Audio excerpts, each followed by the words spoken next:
Welcome to Let's Talk with me, Sally Lockwood, my weekly show where we do a deep dive into one of the big global news stories of the week. And this week we're going to be talking Donald Trump and Russia and money with Christopher Steele, was the author of the Steele Dossier that was leaked in 2017 about collusion between Russia and the Trump team over the 2016 election. He's a former spy who was based in Moscow for a number of years and then ran the Russia desk for MI6. Let's just have a little look at some of the things that have been said about you in the White House in the last week or two. And I know you want to move past all this intrigue over the Epstein files, but I do want to ask you to clarify something you said this morning. You said this was all a hoax. Has your Attorney General told you this was a hoax? What evidence have you seen? No, it's not the Attorney General. No, I know it's a hoax. It's started by Democrats. It's been run by the Democrats for 4 years. You had Christopher Wray and these characters and Comey before him. And it's a bad group. It started, actually, look at the Steele Dossier that turned out to be a total hoax. The 51 agents, the intelligence, so-called intelligence agents, it was a hoax. It's all been a big hoax. It's perpetrated by the Democrats. And some stupid Republicans and foolish Republicans fall into the net. Donald Trump sued you in the UK courts last year over the Steele Dossier, alleging all sorts of things about him and his relationship with Putin and collusion in him winning the White House for the first time. I think he was reliant upon congressional and special counsel investigations in the period after 2017 to effectively discredit the work. And I think Trump then became so frustrated with the inability to land a serious punch on us that he resorted to, personally suing us and others in the civil courts, both in America in 2021 and then subsequently in the UK in 2022. And so what happened in the UK courts? It didn't go to trial, did it? The case was meritless and was beyond the statute of limitations and was struck out before it ever got to trial. Subsequently to that, of course, we've had various cost orders awarded in our favour. The case has cost this company, Orbis, in excess of £800,000, of over $1 million, which Trump effectively owes us now and is refusing to pay up or to engage with us in a legal way. The judge essentially dismissed the charges by his legal team, and he wasn't allowed to appeal, from what I remember. So he was then ordered to pay your costs, which were in excess of £700,000, more than $1 million.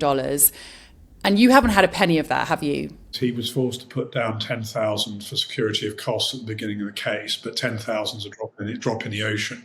But effectively, the rest of it hasn't been paid. And we had to go back to court to get a final cost order against him it was April this year, and the cost judge more than doubled our award from the original hearing. So you haven't received the costs that the judge ordered Donald Trump to pay. Is he now in contempt of court?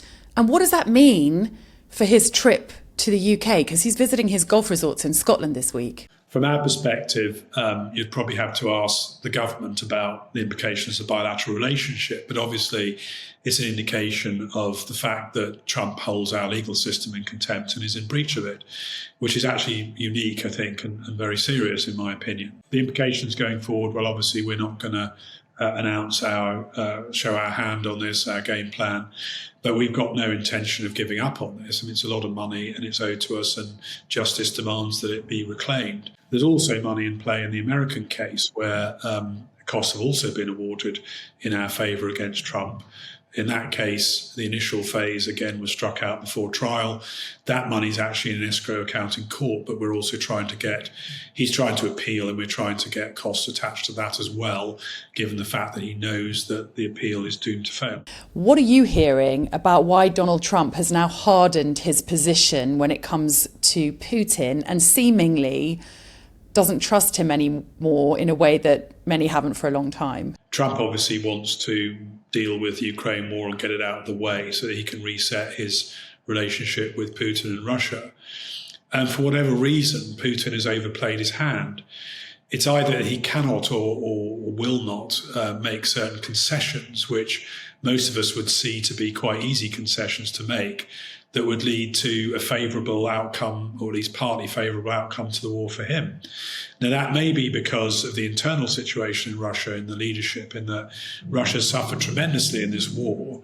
But for whatever reason, he's not playing ball with Trump and he's overplaying his hand. And that's embarrassing for Trump. And it makes it very difficult for Trump, I believe, to pursue anything that looks like a pro-Russian policy, despite the fact that's his natural inclination. Why is Donald Trump seemingly so sympathetic towards Vladimir Putin? What has Putin got on him? And obviously this will be speculation, but this is something that you work on and study quite closely. What is your theory? My view is it's quite complicated, that it's not just what the Russians may or may not have on Trump. I think Trump admires Putin. He would quite like to run America in the way that Putin runs Russia. That there's this element of hatred and disdain for Ukraine and Zelensky in particular, who were associated with his first impeachment trial in America. There's also, of course, at the bottom of the pile, but probably being pushed by the more sort of savvy and strategic members of the administration, this idea that you could break Russia off from China in some kind of great power play. So I think there are a number of things in play here, but they all add up to what is a clear inclination and wish to be able to produce a much more pro-Russian policy than we've ever seen, certainly in living memory, in the United States. Over the years, there's been a lot of speculation about Vladimir Putin's health. Is he really sick? My overall view is that he suffers from Parkinson's disease, which, as you know, can be treated with very good drugs and sort of countered for many years, though it does have an impact on both your mental and physical health. I also suspect he's had some form of cancer, may well be in remission from that. And I think that at the moment he uses doubles quite a lot, maybe partly for security reasons, but also partly perhaps for health reasons, to perform public events. So I think it's very unclear. And of course, there's this story about when he travels abroad, and it's rather an unpleasant story to relate, but potentially relevant, is that his bodily functions, shall we say, are all scooped up by people with him and not left in any kind of way that they might be accessible for biological or medical examination. What evidence is there that he uses doubles to impersonate him for events, etc.? There was a situation where he was effectively in two places at one time in Russia on television. And we could look at that. I mean, that's a clear example of how it's not possible that it was Putin in both places. The conclusion is that there are probably two doubles, I think, in play. And do they ever travel overseas? Or is it always him in person? I think that the doubles, my understandings, have travelled inside of Russia and to the so-called near abroad, which is what we're talking about here. But that when Putin goes properly abroad, as it were, it's him in person. For Ukrainians who may be watching this podcast, their life is a living hell for many of them, who find themselves under aerial attack every night, in and out of bomb shelters every night.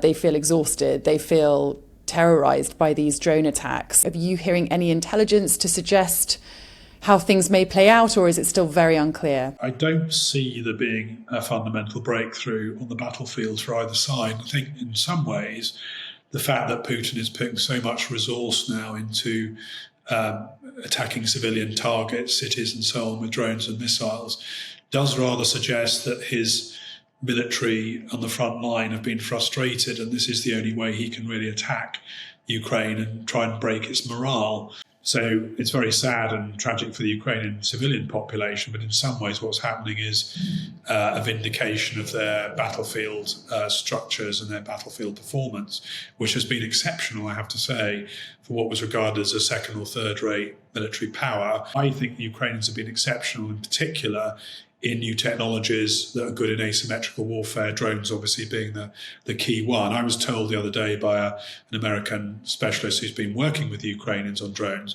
the Ukrainian army now has 500,000 drones, which is absolutely extraordinary. Chris, in terms of who is head on the front line, are you seeing any progress from the Ukrainians? Because it does feel like Russia's been dominant for a while. I think Russia's making very slow, patchy progress at a huge cost in men and reserves. I don't really think that any Russian could claim reasonably that this was a victory.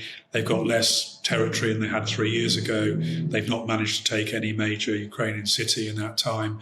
I think it's a disaster for them, and their military has been halved in size, and it's now lost all its kind of credibility and deterrence effectively from others. And what's the feeling in Russia? What are you hearing in terms of their view on the war? Because, of course, they're only limited in what they actually hear on state television and through state media. I think loyalty to the regime is skin deep.